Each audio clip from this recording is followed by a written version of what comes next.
Sejam todos muito bem-vindos ao canal Vozes Extraordinárias, tudo certo com vocês? Esse é o primeiro vídeo do quadro A História da Dublagem, uma série que criei aqui no canal com o intuito de homenagear e manter viva a memória da dublagem clássica brasileira, que pouco é conhecida pela gente, apesar de a gente amar tanto ela. E nada melhor do que partir do princípio de tudo, a primeira dublagem feita no Brasil. Por isso a gente vai voltar lá em 1937 para conferir uma das obras mais atemporais da história de Walt Disney, A Branca de Neve e os Sete Anões, que foi o ponto de partida para o início de toda a história da dublagem brasileira. Quer conhecer melhor essa história? Vem comigo! No episódio de hoje, A Branca de Neve e os Sete Anões. Tudo sobre a primeira dublagem brasileira. O ano era 1934 e os estúdios de Walt Disney viviam uma boa época de produções com seus curtas animados.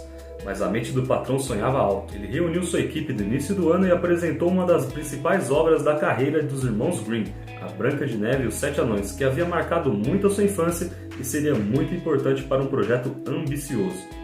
A produção do primeiro longa-metragem animado de todos os tempos. 6 meses depois da ideia, Disney reuniu a imprensa e contou ao The New York Times que a produção de A Branca de Neve e os Sete Anões havia se iniciado.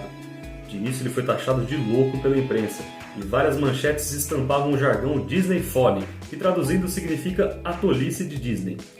Realmente, naquela época, se imaginar uma animação de 1h30 nos cinemas era um absurdo. Mas Disney não desistiu da ideia, mesmo sendo desencorajado pela sua esposa Lillian e seu irmão Roy. Ele teve até que hipotecar sua própria casa para o projeto funcionar.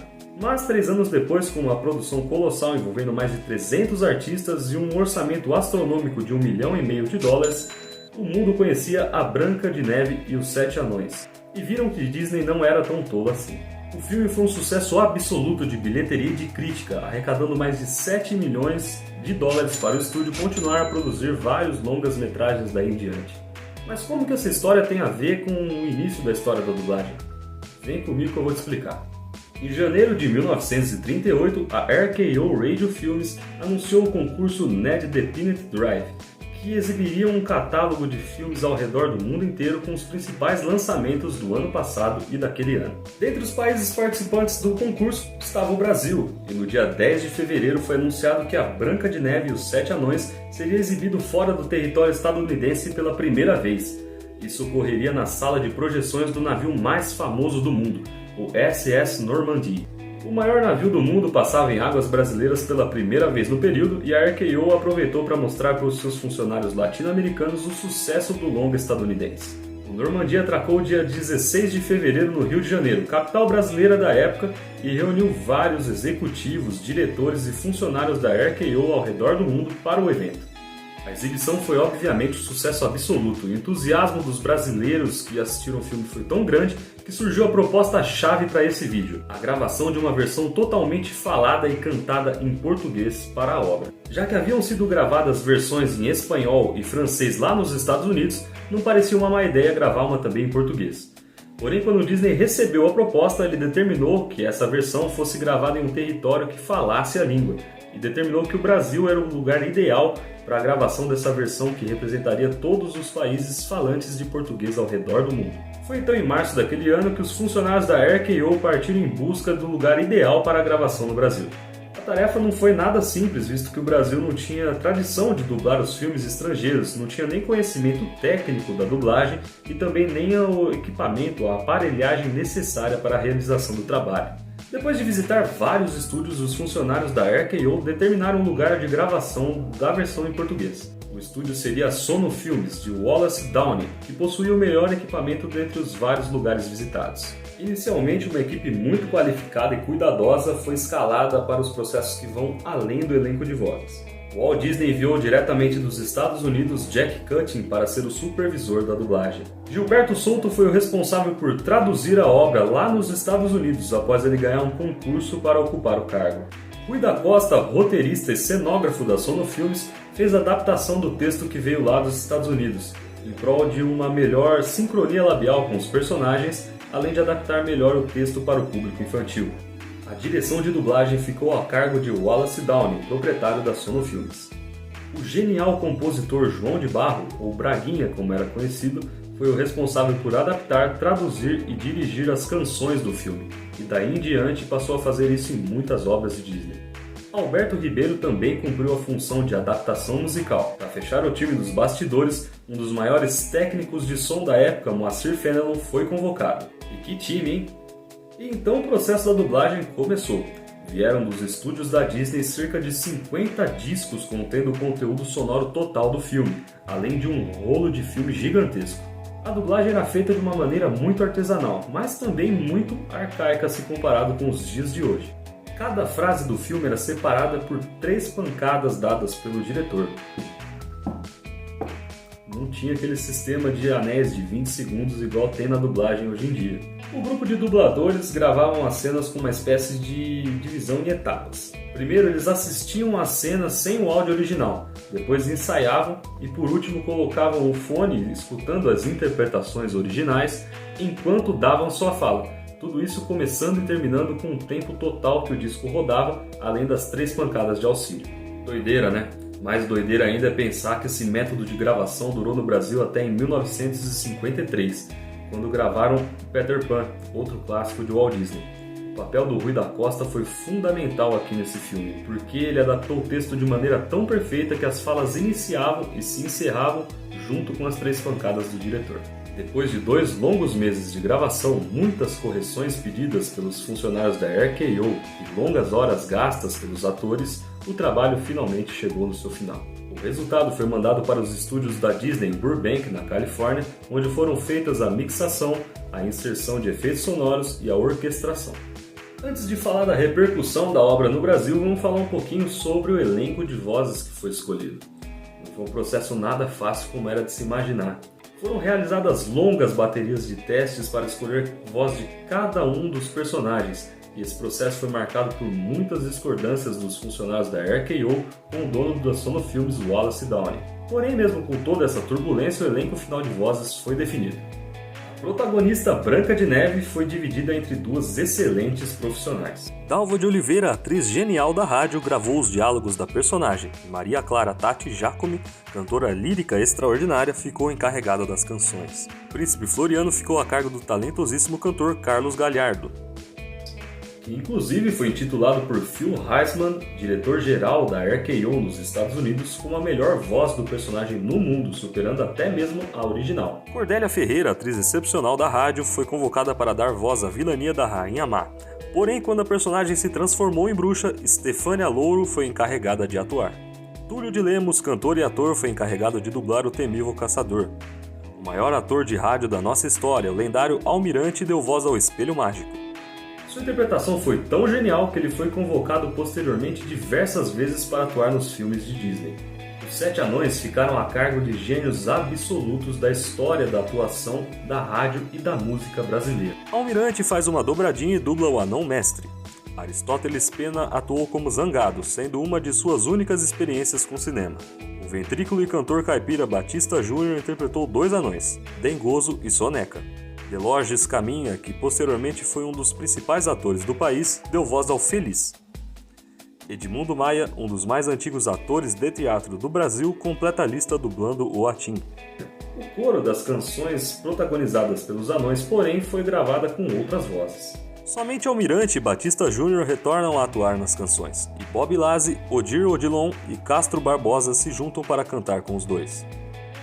A grande estreia ocorreu no Rio de Janeiro em 2 cinemas diferentes, o São Luís e o Odeon, e foram enviados técnicos de som dos Estados Unidos para conferir se a aparelhagem estava tudo ok poucos dias antes da estreia. Desde julho, os jornais diários circulavam a notícia e os fãs aguardavam ansiosamente por esse grande dia. Pouco tempo antes da estreia para o público geral, ocorreu uma sessão especial no Palácio da Guanabara para o então presidente Getúlio Vargas, sua família, amigos e políticos.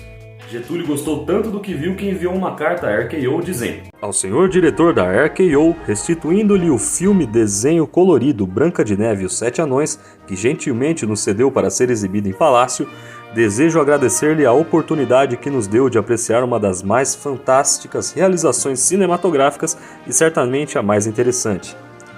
O Walt Disney conseguiu aliar nesse seu trabalho a perfeição técnica, a graça e a ingenuidade dos contos infantis, agradando aos grandes e pequenos. Esta é a opinião do senhor presidente, que viu Branca de Neve e 7 Anões com atenta curiosidade, indagando os pormenores de sua execução. A RKO Radio Pictures está de parabéns. Cordiais saudações, Getúlio Vargas. No dia 2 de setembro, uma segunda sessão especial foi feita no Cine São Luís para a alta sociedade carioca. Além disso, a RKO enviou à Rádio Nacional um exemplar de música do filme, e a emissora transmitiu para seus ouvintes às 8h30 da noite. Nessa segunda sessão estavam presentes a imprensa, críticos e intelectuais da época. Eles não pouparam críticas a Dalva de Oliveira e a Cordélia Ferreira, alegando uma falta de sincronismo na dublagem. Porém, com essa exceção, eles avaliaram o trabalho dos brasileiros de forma positiva e agradável. No dia 5 de setembro, o público geral finalmente pôde conferir a exibição da obra na íntegra. As sessões começavam às 2 da tarde e terminavam às 11h30 da noite. Mas os dois cinemas não foram capazes de suprir a alta demanda de espectadores para conferir o filme. Muitas pessoas desistiram de ficar nas filas e até mesmo o tráfego de uma parte do Rio de Janeiro foi comprometida. Dados apontam que cerca de 14 mil pessoas conferiram a estreia naquele dia e mais de 190 mil espectadores conferiram a obra durante as 5 semanas que ela ficou em cartaz. Muito desse sucesso deve-se à dublagem brasileira, que já estreou sua história de uma forma linda, né? Aqui ela já cumpriu um papel social muito importante, já que a taxa de analfabetismo no Brasil era muito alta naquela época. E essas pessoas só conseguiram conferir o filme e entender a história graças ao trabalho dos dubladores. O público que conferiu o filme era formado pelas camadas da baixa sociedade do Rio de Janeiro, estava muito familiarizado com as vozes da dublagem porque as ouvia diariamente no rádio, né?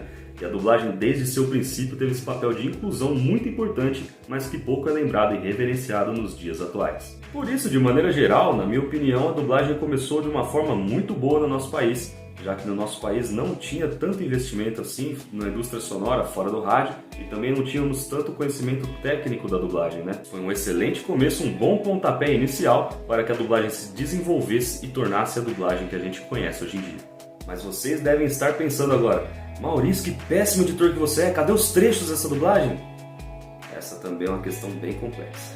Atualmente, essa versão da dublagem de Branca de Neve e os Sete Anões é considerada uma lost media, que é quando a obra se torna inacessível ou desapareceu por uma série de motivos. O único trecho encontrado na internet dessa dublagem é esse aqui, ó. Ué, são homenzinhos.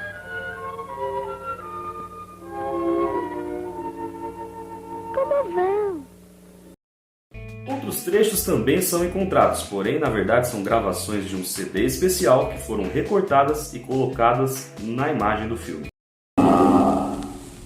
Branca de Neve não morreu. Não é possível! O caçador trouxe a prova. Aqui está, seu coração. Foste iludida, rainha. O coração de um cordeiro é o que tu tens na mão. E na manhã seguinte? Bem, menina, nós vamos para o trabalho. Não deixe ninguém entrar em casa. A rainha pode vir aqui te buscar. Ah, os doces de maçãs é que eles gostam. Maçãs como esta aqui. Quer provar um pedacinho? Não. Entretanto, esses trechos foram gravados para um CD em 1948 na Continental Studios, com uma parte do elenco original, mas algumas vozes foram trocadas. Então não dá para comparar a dublagem com a gravação do CD. Mas isso não aconteceu por uma má preservação ou armazenamento, como muitos dizem por aí. Na verdade, a dublagem desapareceu porque ela se tornou não usável durante o tempo. Depois da exibição original do filme no Brasil, só foram solicitadas novas cópias mais 2 vezes para reexibições no cinema, em 1944 e 1952. Quando foram reexibir nos cinemas pela terceira vez, em 1965, a Disney solicitou que fosse feita uma nova dublagem, já que considerava a dublagem gravada em 1938 ultrapassadas devido a questões técnicas e também a qualidade sonora. Também vale lembrar que em 1965 a dublagem já estava de certa forma consolidada no Brasil, tendo vários estúdios no Rio de Janeiro e em São Paulo que poderiam realizar esse trabalho de redublagem para a Disney. Isso aconteceu, na verdade, com todas as versões de dublagem gravadas na Sono Filmes daquela época. Também foram perdidas e tornaram-se Lost Media, Pinóquio, Dumbo e Bambi, infelizmente. Se preservar versões de dublagem que foram exibidas uma única vez na TV é difícil, como aconteceu com o Poderoso Chefão, que foi gravado na Alamo nos anos 70, imagina de uma obra que nunca nem sequer passou na TV. Mas mesmo com todas essas questões, não é impossível que a gente veja essa dublagem um dia. Isso porque a matriz da dublagem está lá preservada na Califórnia, em Burbank, lá nos estúdios da Disney. A dublagem tá lá, intacta. Eu sei que é um sonho distante a gente poder vê-la um dia, mas quem sabe liberam, como já ocorreu em outros países que consideravam suas versões Lost Media, como por exemplo a França e a Espanha que eu citei anteriormente. Chegar a uma solicitação desse tamanho lá na Disney é bem difícil, mas quem sabe um dia a gente pode ver como que se originou a nossa dublagem. E aí galera, vocês gostaram do vídeo? Eu espero que sim, porque ele foi feito com muito carinho, muito preparo. Eu fiz um roteiro, ensaiei as falas aqui certinho. Espero que vocês tenham gostado, hein? Eu acho que é muito importante manter essa série de pé, porque numa época em que a dublagem sofre tanto com as questões de inteligência artificial, entre outras, é importante a gente manter viva a memória da dublagem clássica, lembrar dos princípios, na verdade. Gostaria, antes de encerrar o vídeo, de ressaltar aqui a importância do site A Memória da Dublagem. Foi de lá que eu tirei todas essas informações, montei o roteiro e várias imagens que eu usei na edição foram retiradas dele. É um acervo muito legal e vale muito a pena ser conferido, viu? Se você assistiu até aqui, deixe seu like, se inscreva, compartilhe com seus amigos e familiares, fãs de dublagem, e vamos continuar espalhando o legado dessa arte que tanto amamos por aí. Beleza? Vejo vocês numa próxima. Valeu!